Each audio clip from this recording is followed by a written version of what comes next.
Franck Ferrand, bonjour. Bonjour à tous. Aujourd'hui, j'ai donc le plaisir de recevoir un historien, un auteur, un chroniqueur. On peut le lire dans la presse, on peut l'écouter à la radio, radio classique, on peut le voir à la télévision. Et aujourd'hui, il nous fait le plaisir d'être sur le plateau de TV 78 pour deux livres, deux ouvrages tout récents. Donc Franck Ferrand, bonjour, comment ça va ?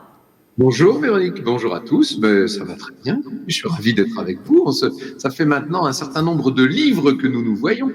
Eh bien oui, ça fait la 4e fois, donc merci pour cette fidélité, j'en suis très touchée. La dernière fois qu'on s'est vu, c'était au Théâtre Montansier à Versailles, et vous faisiez votre émission de radio en direct, et en public, bien sûr, et vous sortiez le premier Franck Ferrand raconte. Alors il se trouve qu'aujourd'hui vous sortez le deuxième, 20 portraits, 20 destins, et comme par hasard, comme deux par hasard, on retrouve Versailles, vous l'amoureux de cette ville qui est votre ville de cœur, je crois. On retrouve le Grand Colbert, on retrouve le mariage de Louis XVI et Marie-Antoinette, on retrouve la signature du traité de Versailles en 19, on retrouve plein de choses qui sont passées à Versailles. Voilà. En fait, on dit tous les chemins mènent à Rome, mais toutes les histoires mènent à Versailles. Vous savez. Exactement. Je crois que Versailles est un peu notre boussole dans l'histoire de France. Et c'est comme ça, en tout cas, que moi je perçois cette ville et ce château. Oui, c'est incontournable. D'accord. Donc ça, c'est à lire. C'est très fluide, très facile à lire. Ce sont des événements qu'on a oubliés ou pas, mais qui sont bons de se remémorer. Alors maintenant, moi, j'attaque un autre morceau. Vous vouliez dire un truc, Franck ? Non, je voulais juste vous dire que c'est tous ces textes-là qui sont des textes faits initialement pour Historia. J'ai envie de dire, ça c'est le cœur de mon savoir-faire. C'est-à-dire que j'aime en peu de temps, peu de mots, plonger les lecteurs ou les auditeurs dans une atmosphère, dans une aventure, dans une histoire et embarquer d'une certaine manière. Et Portraits et Destins, c'est un moyen de les embarquer. Voilà, sur des moyens de plonger vite fait au cœur du sujet et au cœur du passé. Voilà, alors là, c'est moins rapide, c'est la longueur du roman. Ce n'est pas un roman, ça s'appelle L'année de Jeanne, c'est un conte politique, c'est paru chez Plon, il y a très peu de temps. Vous l'avez écrit quand, ce livre ? C'est un livre que j'ai écrit pendant le premier confinement, celui auquel on croyait encore, vous savez, pendant le printemps, les beaux jours de 2020 où nous étions tous coincés chez nous. Et moi, j'avais commencé à écrire un livre sur les frères Corneille. Ah oui. On dit parfois que derrière le grand Corneille se cachait le petit Thomas, son frère. Au XVIIe siècle, a eu beaucoup plus de succès que Corneille lui-même. Ah d'accord. Que le grand Corneille, que Pierre.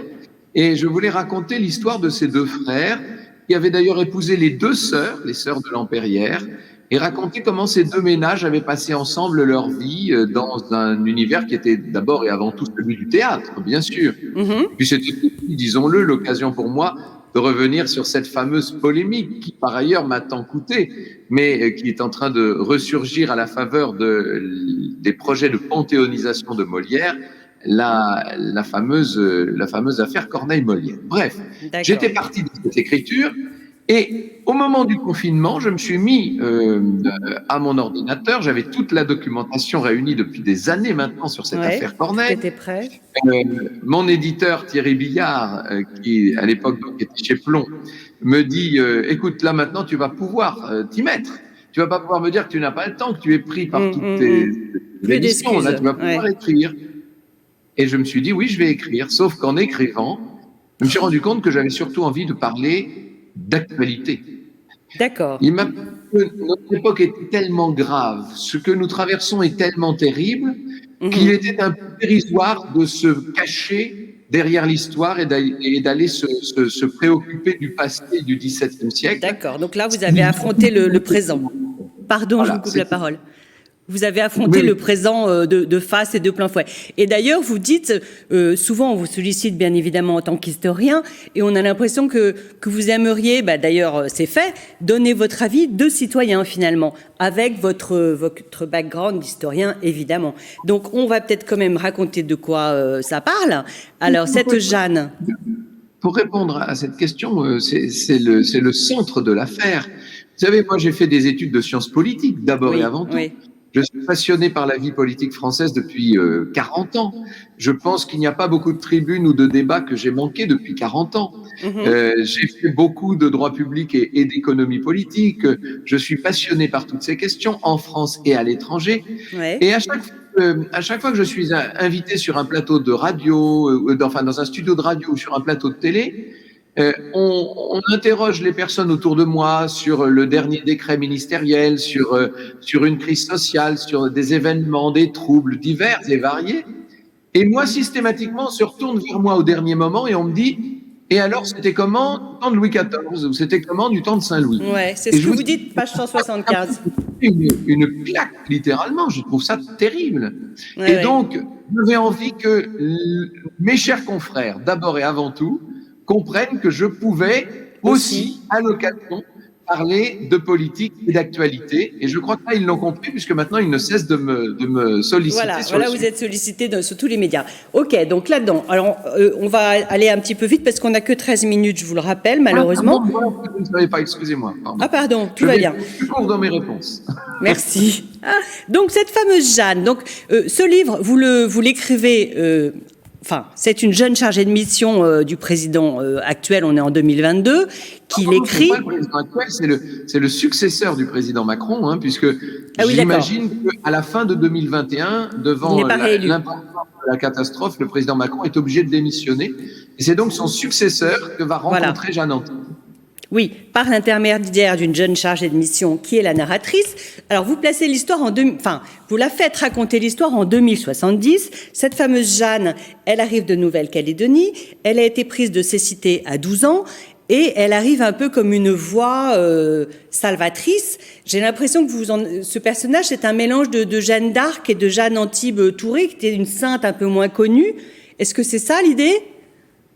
Alors, Jeanne Antibes Touré a donné son prénom à mon héroïne. Ouais. Quant à Jeanne d'Arc, elle lui a donné toute son histoire, puisque vous avez remarqué évidemment que je me suis amusé.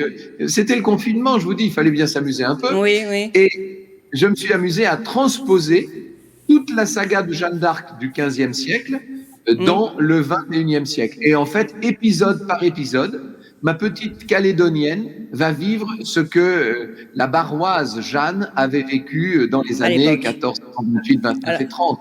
Alors, et donc, on revit exactement l'histoire de Jeanne d'Arc, bien sûr, mais à notre époque. Et c'est un moyen, Jeanne d'Arc d'aujourd'hui, de rencontrer un certain nombre d'interlocuteurs dans la société actuelle française. Voilà, donc vous évoquez un nombre incalculable de sujets politiques. Donc, les médias, tiens, au hasard, vous reprochez aux médias de nous mettre, enfin, notamment les médias d'information continue, de nous mettre en état d'hypnose. Ils en prennent pour leur grade. Quel intérêt de nous hypnotiser, de nous rendre neuneux, à votre avis ? Je pense qu'il n'y a pas d'intérêt particulier. L'intérêt, c'est de faire de l'audience, c'est de capter l'auditoire et c'est de gagner chaque jour et chaque mois en audience. C'est aussi simple que ça. C'est tout. D'accord, je comprends. Alors, pourquoi l'avoir fait venir de Nouvelle-Calédonie de si loin ? Pourquoi est-ce qu'elle est aveugle ? Est-ce que c'est un message supplémentaire ? Elle vient de Nouvelle-Calédonie parce que c'est la transposition des marches de Lorraine dont venait Jeanne d'Arc. Et pourquoi l'avoir faite aveugle ? Parce que les grands visionnaires de l'histoire et de la légende sont souvent aveugles. On dit qu'Homère était aveugle, n'est-ce pas ? Et je pense que ma Jeanne Antibes, étant aveugle, bénéficie en quelque sorte d'une sensibilité particulière. Et ça me permettait à moi aussi de lui conférer une certaine aura. D'accord. Bon, alors vous êtes plutôt optimiste ou pessimiste ? Moi, j'ai l'impression que j'aurais envie de dire pessimiste. Qu'est-ce que vous nous dites là maintenant ? À part lisez mon livre. Je pense que le sujet n'est pas d'être optimiste ou pessimiste. Le livre porte un message très positif. Ouais. J'espère le plus lumineux possible. C'est le message de Jeanne. En disant que c'est vrai que notre civilisation est sur le déclin, et c'est même pire que ça, je pense que nous sommes objectivement en pleine décadence, mais tout n'est pas tout à fait fini. Et ce que vient dire cette Jeanne au jeune président élu, qui est un peu l'équivalent du Charles VII d'aujourd'hui, ce qu'elle vient de dire, c'est qu'en fait, il est encore peut-être possible de faire quelque chose, et que si le feu d'artifice a déjà été tiré et qu'il est derrière nous, On doit en revanche pouvoir encore donner un bouquet final. Et que D'accord. ce bouquet final occidental, c'est la France qui est la mieux placée pour le tirer aujourd'hui, à condition qu'elle le veuille et qu'elle s'en donne les moyens, bien sûr. Et vous avez, j'ai l'impression que vous donnez comme planche de salut et deux éléments à mettre bien en avant et à prioriser. Ce sont l'éducation et la culture. Si vous étiez président, Exactement. on est d'accord. Tout passe par là. Tout commence par là. La culture, c'est l'alpha et l'oméga de la politique, et l'éducation, c'est ce qui permet de constituer une société digne de ce nom et une société qui soit véritablement démocratique et adulte. Et donc, je pense que le grand tort que nous avons eu depuis bien longtemps maintenant, depuis presque un demi-siècle, c'est de laisser les pédagogistes prendre l'éducation nationale en otage et détruire le grand bagage de transmission qui avait fait la force et la grandeur de notre civilisation. Alors, qu'est-ce qu'il faut faire du coup ? Il faut tout reprendre à zéro de ce point de vue, ça c'est un travail de longue haleine.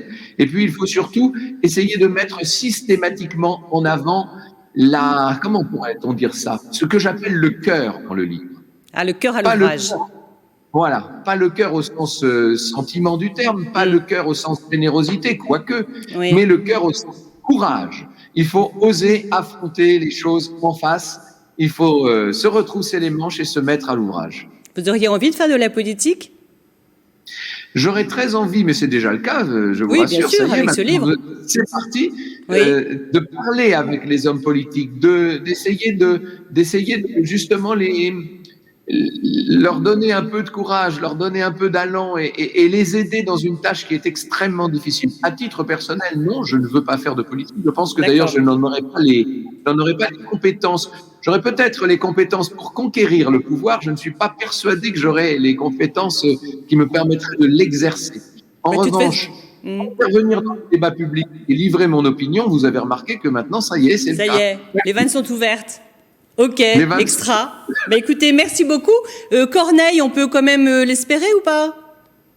Bah écoutez, si un jour j'ai un peu de temps et si j'espère qu'il ne faudra pas un nouveau confinement complet pour me coller à ma table de travail, mais j'espère qu'effectivement un jour ce livre-là verra le jour parce qu'il me tient à cœur. Très bien. Un grand merci, Franck Ferrand. Merci. Alors, en fait, vous nous avez livré votre cœur. Voilà, dans tous les sens du terme. À très vite. Et je vous dis au revoir. Haut les cœurs. Haut les cœurs, voilà. Merci. À bientôt.